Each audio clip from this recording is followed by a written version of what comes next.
Be'ezrat Hashem, dans ce shiur, on va essayer, Be'ezrat Hashem, de comprendre un événement qui s'est passé pendant cette période du Homer.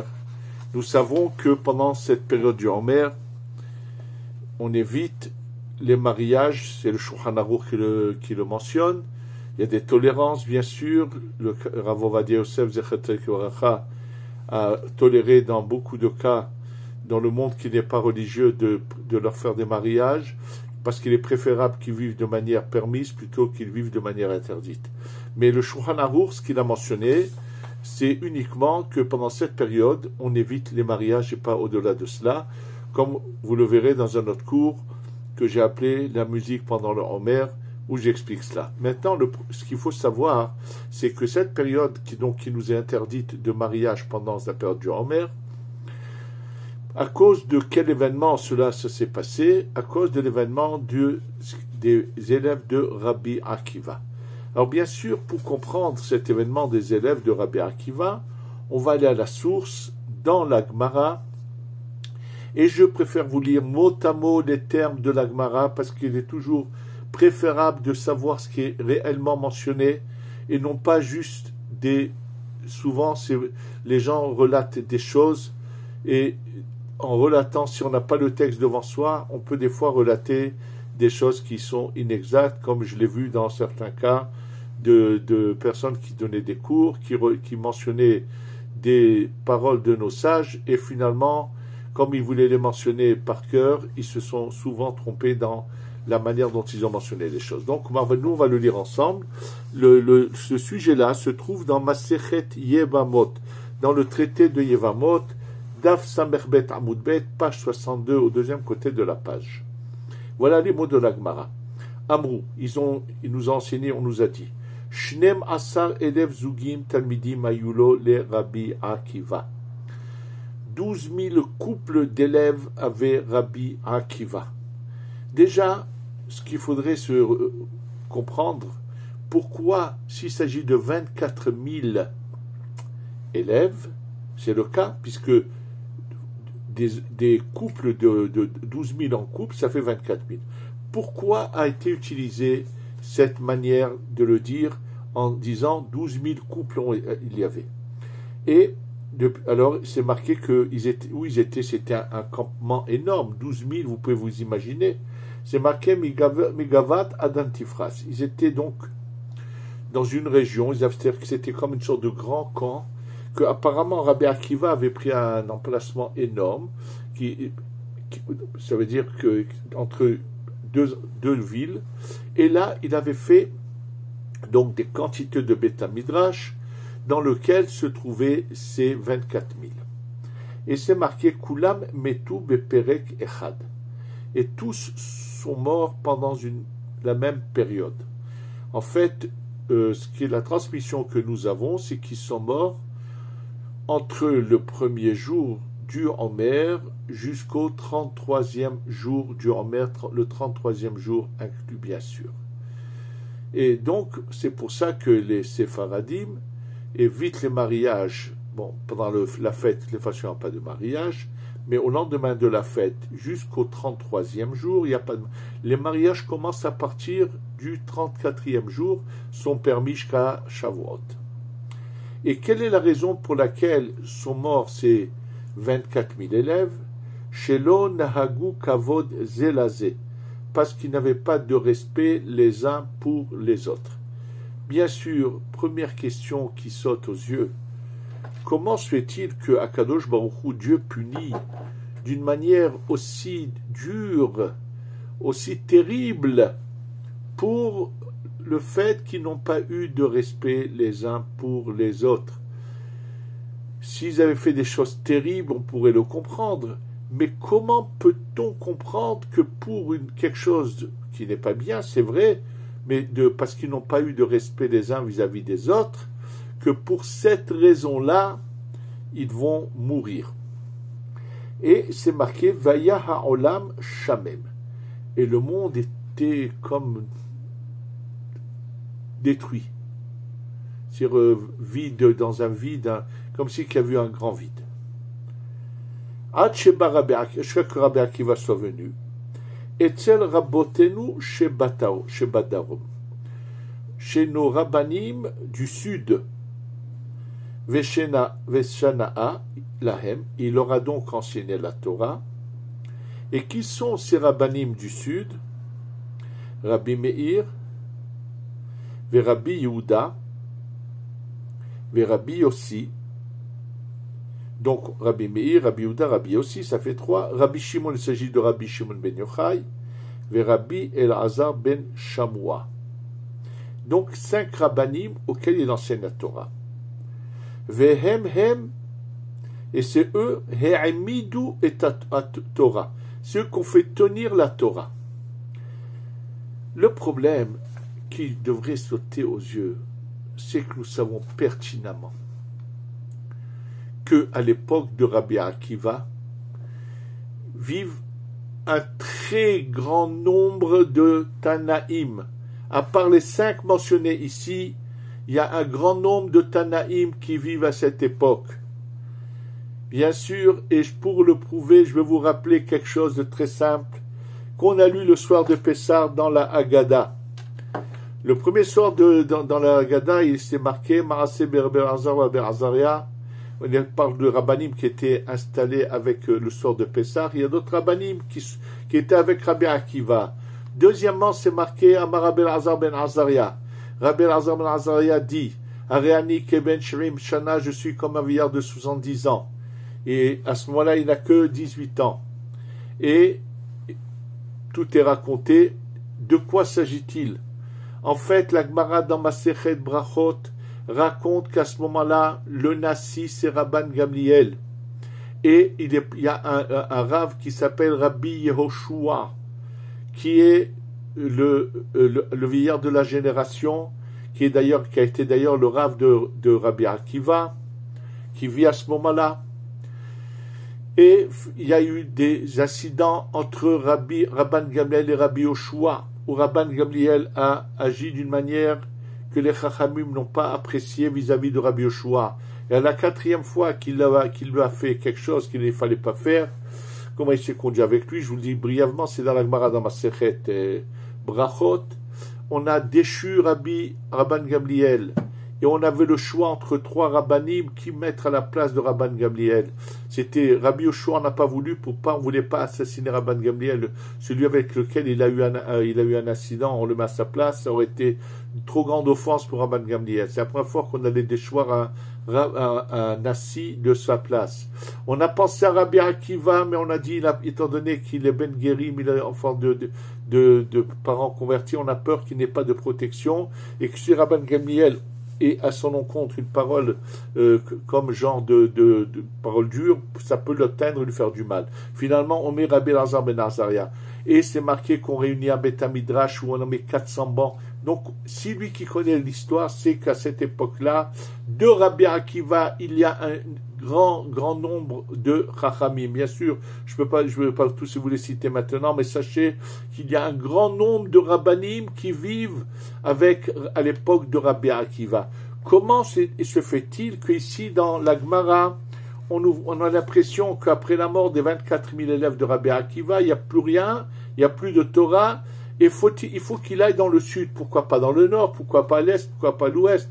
Et là, on nous dit qu'il va enseigner à ces 5 rabbanim que je vous ai cités. Et puis après, la Gemara continue de nous dire qu'ils sont morts pendant cette période de Mi-Pesach à Atzeret, c'est pas jusqu'à Shavuot, c'était avant. Et ils sont morts d'une mauvaise mort, une maladie qui les faisait souffrir. Voilà un peu les termes de la Gemara. Et bien sûr, il faut répondre à toutes ces questions que je viens de vous poser. Alors, bien sûr, pour répondre à ces questions-là, je vais vous citer déjà quelque chose de très intéressant qui est mentionné au nom du Harizal et avec ce qui a marqué le Rav de Sochotchov dans sa Haggadah, qui explique très bien les paroles du Harizal. En fait, c'est marqué que ces 24 000 élèves de Rabbi Akiva sont le Gilgoul, la réincarnation, des 24 000 personnes qui sont mortes dans le désert à la suite de l'histoire où les filles de Moab et de Midian vont venir et faire trébucher, celle de Midian surtout, de venir faire trébucher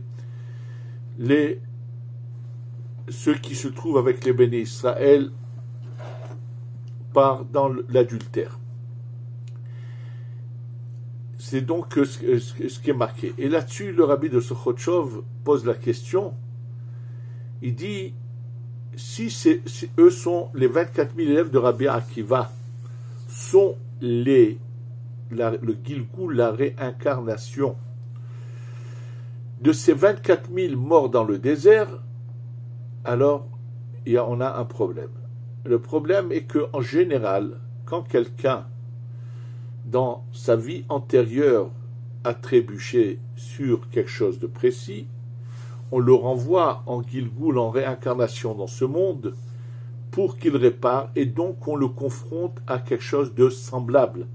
Or, ici, quel rapport dans le désert ils ont trébuché dans l'adultère, et là maintenant, ils n'ont pas de respect les uns vis-à-vis des autres. Quel est le rapport? Et lui nous explique et ramène les paroles du Zohar. Il dit, sache que dans le désert, que s'est-il passé? En fait, comment ils les ont fait trébucher? Ils ont installé une sorte de foire de camp avec des tentes, et ils ont emmené bien sûr de très beaux tissus. Ils ont fait savoir au campement des béné Israël, venez voir, on a quelque chose, des belles choses à vous vendre. Et naturellement, à l'extérieur, on mettait une partie des échantillons de ce qu'on avait à l'intérieur. Une vieille femme était à l'extérieur et elle leur disait, rentrez à l'intérieur, il y a encore de plus beaux tissus à voir que ce qu'il y a à l'extérieur. Et à l'intérieur, les attendait une jeune femme qui était maquillée avec de la boisson, du vin. Il leur disait, nous, on n'est pas des ennemis, leur servait à boire, et en fait, elles ont fait de la sorcellerie. Et en faisant cette sorcellerie, elles les ont fait trébucher. Et naturellement, la question que pose le Rav dans son livre est que si ils ont subi de la sorcellerie, pourquoi Hachem les punit? Et la réponse qu'il donne, et sache que la sorcellerie n'a d'emprise que pour quelqu'un qui a un peu d'orgueil. Pourquoi? Nous sommes faits d'un corps et d'une âme. Sur l'âme qui est une partie divine, la sorcellerie ne peut pas avoir d'emprise. Sur le corps qui est de la matière, oui, elle peut en avoir. Celui qui s'efface, qui n'a pas du tout d'orgueil, naturellement, son âme domine et la sorcellerie ne peut pas avoir d'emprise sur lui. Elle ne peut avoir d'emprise que sur quelqu'un qui se prend ou pour quelqu'un de beau ou d'intelligent ou de tout ce que vous voulez, où il pense je suis quelque chose. Ce genre de personne, naturellement, la sorcellerie a de l'emprise. Au passage, très bonne leçon. Celui qui sait s'effacer et savoir que même s'il a un potentiel, se dire merci Hachem de me l'avoir donné. C'est pas moi qui suis intelligent, c'est pas moi qui suis beau, c'est pas moi qui suis fort, c'est pas moi qui suis riche. Tout Hachem me l'a donné. Moi, j'ai rien du tout. Moi, je ne suis rien. Tout me vient d'Hachem. Celui qui s'efface totalement et ne pense jamais quoi que ce soit de lui-même, effectivement, la sorcellerie n'aura aucune emprise. Il pourra vivre tranquille et heureux. Parce qu'il n'aura aucun mal qui ne pourra le toucher, même s'il a des souffrances, mais ces souffrances sont là pour l'aider à réparer sa vie antérieure, mais il pourra surmonter les épreuves dans la tranquillité, la paisibilité, bien sûr. Be'ezrat Hashem. Donc, maintenant, nous comprenons ce qui s'est passé. Et là, il dit, étant donné que ils ont fait, à cause du fait qu'ils n'étaient pas effacés, qu'ils avaient un peu d'orgueil, ça les a fait trébucher dans l'adultère, ils sont revenus en fait avec la même épreuve de ne pas du tout avoir d'orgueil, d'être effacés. Et ils ont de nouveau trébuché, Pourquoi ils n'avaient pas de respect les uns vis-à-vis des autres? C'est parce que chez chacun d'entre eux, il y avait un peu d'orgueil. Et c'est cet orgueil qui les avait fait trébucher dans la vie antérieure à l'adultère. Et comme ils ont de nouveau retrébuché là-dessus, donc ils ont été passibles de mort. C'est ça les paroles du Rav Sorochov. Naturellement, ça nécessite quand même explication plus profonde. Au-delà de cela, il faut continuer. Et là, pour cela, je voudrais déjà vous ramener les paroles du Zohar sur cet événement. Sachez que Rabbi Shimon ben Yochai nous révèle quelque chose qui va bien sûr tous nous surprendre. Nous savons que au début de la paracha de Pinchas, il est dit Vadaber Adonai Moshe lemor, Pinchas ben Elazar ben Aaron HaKohen. Donc Hachem dit à Moshe, Pinchas ben Elazar, Pinchas le fils d'Elazar qui est le fils d'Aaron HaKohen, donc Pinchas est le petit-fils d'Aaron HaKohen. Heshiv et Hamati me'al bene Israël. Heshiv a fait revenir ma colère, c'est-à-dire a stoppé ma colère sur le Ham Israël.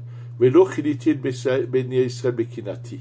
Et je n'ai pas, velo chiliti, je n'ai pas détruit bene Israël par mon kinati, c'est pas de la jalousie que Dieu présente, mais le fait qu'ils aient abandonné le chemin de la Torah pour aller faire de l'adultère, c'est comme si qu'ils avaient rejeté Akadosh Baruch Hu, ils étaient passibles de mort, et c'est marqué Velo chiliti et bene Israël bekinati, je n'ai pas donc anéanti les béné Israël par ma colère, mon courroux, par ce que j'aurais dû faire là-dessus.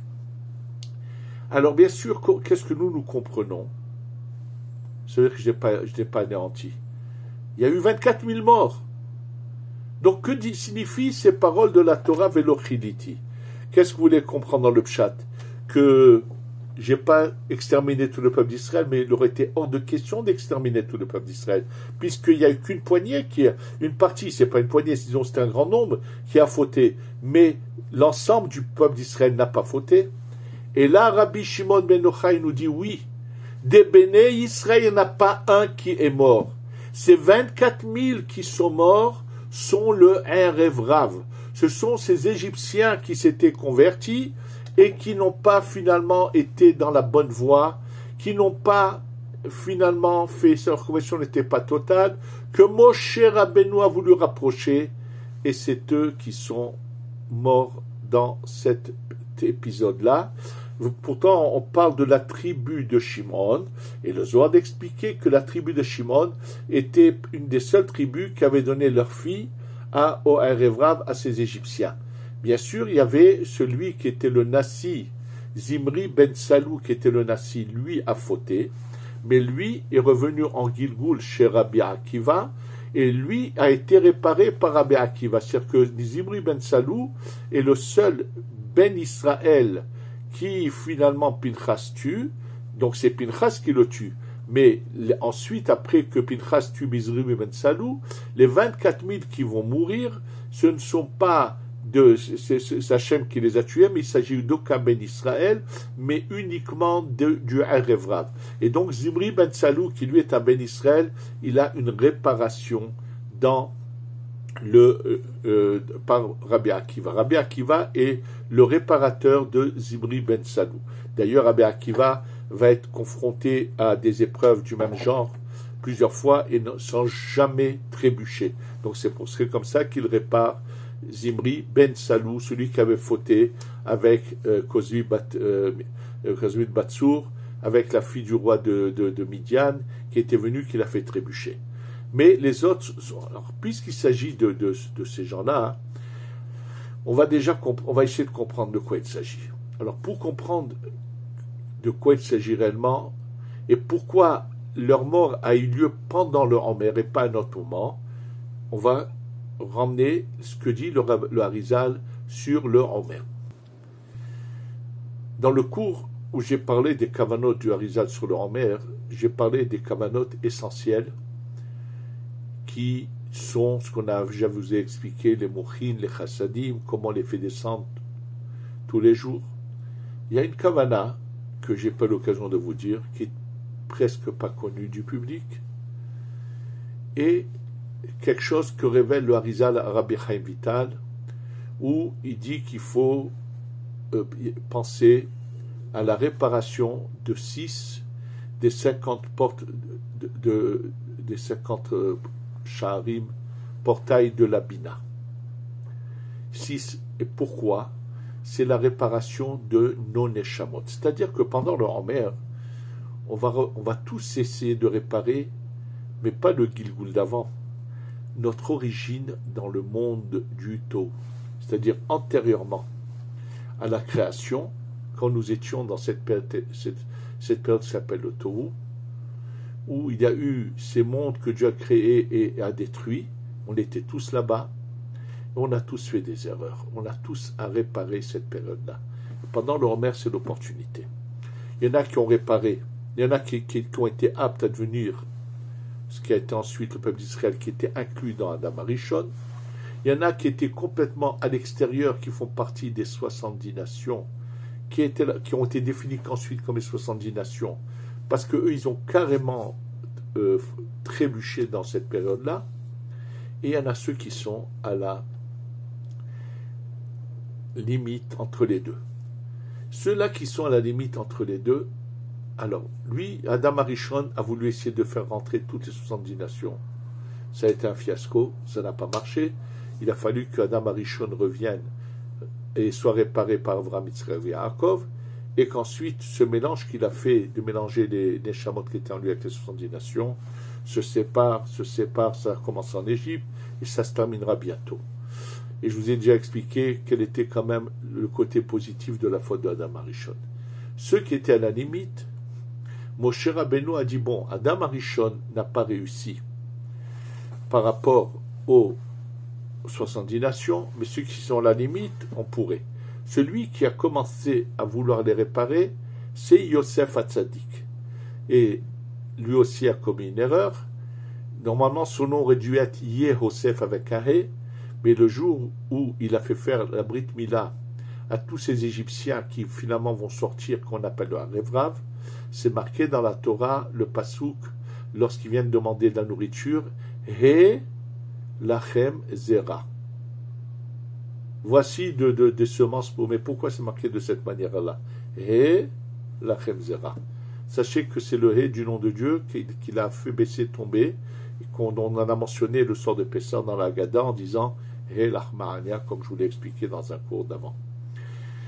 Et donc, c'est ce Erev Rav qui finalement sort avec les bénis Israël. Sachez que pas un d'entre eux va finalement rentrer en Eretz Israël. Pas un d'entre eux, non. Ils vont tous être tués dans le désert. Maintenant, ceux qui sont donc un peu aussi à la limite, à qui Yosef a voulu donner une chance, que ensuite Moshe Rabbeinu a continué et a fait venir avec les bénis Israël, ils n'ont pas réussi, ils ont trébuché plusieurs fois, la faute du Vaudor, ici les 24 000 qui vont mourir à l'époque de cette faute d'adultère, et ainsi de suite. Finalement, il n'en restera pas un seul qui rentrera en Eretz Israël. Eretz Israël est partagé uniquement aux tribus, aux 12 tribus. Et le fait qu'ils n'ont pas voulu, ils n'ont pas eu de part en Eretz Israël, et nous savons qu'aujourd'hui on est tous le Gilgul, la réincarnation de tout ce qui s'est passé dans le désert. C'est pour ça qu'aujourd'hui le Erev Rav est reconnaissable par tous ceux qui s'opposent à ce que les Bnei Israël s'installent en Eretz Israël. C'est aussi bien la gauche et l'extrême gauche qui a ces idées tordues qui sont vraiment contre nous, et aussi dans cette minorité du milieu religieux qui peut avoir des barbes et des chapeaux et des tenues comme vous voulez, et qui sont également du Erev Rav, qui se battent contre les Bnei Israël qui veulent venir en Eretz Israël, qui veulent s'installer en Eretz Israël. Aussi, c'est une autre catégorie de Erev Rav. Le Erev Rav a deux faces. Cette face complètement non religieuse, cette face soi-disant religieuse, mais qui sont une minorité. Tout ça, c'est le Erev Rav. Ils continuent, puisqu'ils n'ont pas eu de part en Eretz Israël, ils continuent à vouloir se battre contre les Bnei Israël qui veulent être en Eretz Israël. Sachez que tout ça vient du monde du Tohu. Et comme pendant le Homer, on répare le monde du Tohu, donc eux, pendant cette période du Homer, ils avaient une opportunité de réparer, ils n'ont pas su le faire. Le monde du Tohu est appelé le monde de la séparation, il n'y a pas d'unité, il n'y a pas d'union, et c'est pour ça que tout se détruit. Rabbi Akiva va, dans tout le peuple d'Israël, va les repérer. Tous le Gilgoul de ces 24 000 de l'époque du désert, et va les unir. C'est pour ça que la Gemara nous parle pas de 24 000 élèves, mais de 12 000 couples. Ça veut dire que Rabbi Akiva va tout faire pour les aider à réparer des couples, des unions, pas des unis, unis.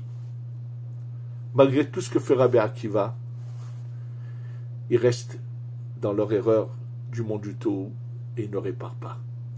Pendant cette période où on a l'opportunité de réparer nos neshamot, comme je vous l'ai dit, c'est révélé dans le Sha'ar HaKavanot, dans le Drush Yud Aleph du Homer, où il parle de cette réparation de nos neshamot que chacun peut réparer pendant cette période-là. Rabbi Akiva a tout fait pour le réparer et ils ne l'ont pas fait. Bien sûr que quand il dit Vehaya ha'olam shamem, le monde était comme un désert. Oui, parce que c'est eux, on ne parle pas du monde entier, on parle de ces 24 000 qui sont restés comme ce qui s'est passé dans les mondes qui ont été détruits. De nouveau, voilà, cette réparation qui aurait pu avoir lieu n'a pas eu lieu. Bien sûr qu'il y a encore d'autres rabbanim, mais qui finalement va commencer à les réparer une fois qu'ils sont morts? Pourquoi c'est marqué que Rabbi Akiva va dans le Darom? La Gemara dit celui qui veut avoir la chokhma de la Torah aille au sud, et celui qui veut la richesse aille au nord. Le mot Darom fait une allusion à la chokhma, c'est-à-dire que Rabbi Akiva va monter à la chokhma, prendre 5 Talmidei Chachamim, 5 personnes de sa génération qui sont de grandes neshamot, qui eux vont faire par leur chokhma ta Torah, vont réparer les neshamot de ces 24 000. Et c'est pour ça que dans notre génération, il y a certainement des personnages qui étaient à cette époque-là, qui eux, grâce au fait que Rabbi Akiva les avait rassemblés dans une région et les unir, même qu'ils n'ont pas réussi, mais ensuite les 5 Talmidim de Rabbi Akiva, c'est pas par hasard que c'est ce chiffre 5, qui est le chiffre réparateur, comme c'est marqué dans la Kabbalah, qui va finalement, c'est grâce à cela qu'il y en a qui sont venus dans nos générations, pas que les nôtres, puisque depuis le Harizat jusqu'à aujourd'hui, nous sommes la réparation, le Gilgoul, la réincarnation de ce qui était dans le désert, et donc il y en aura eu qui auraient eu quand même leur réparation. Grâce à Rabbi Akiva, qui avait commencé bien qu'ils meurent, et leurs souffrances qu'ils vont avoir en mourant, et les élèves que Rabbi Akiva rassemble, qui eux vont être la réparation. Bien sûr qu'il y a encore beaucoup d'autres rachamim dans cette génération, mais ce sont ces 5-là qui vont faire la réparation. Et donc chaque année, quand pendant cette période du Homer, ou tous les soirs en faisant le conte du Homer, on répare nos neshamot, on répare aussi ces neshamot-là, et on aide des neshamot à se réparer. Là, cette période du Homer est une période très particulière, où il faut un peu déconnecter du travail de la matière, un peu plus s'investir dans la Torah, dans le rapprochement avec Hachem. On n'a pas eu le Bet Hamikdash le soir de Pessah, mais à tout moment, on espère qu'on aura la Geoula Shlema, que toutes les chamots soient réparés pour qu'on ait très vite la Geoula Shlema. Shtavo bimera be amen ou amen ve amen.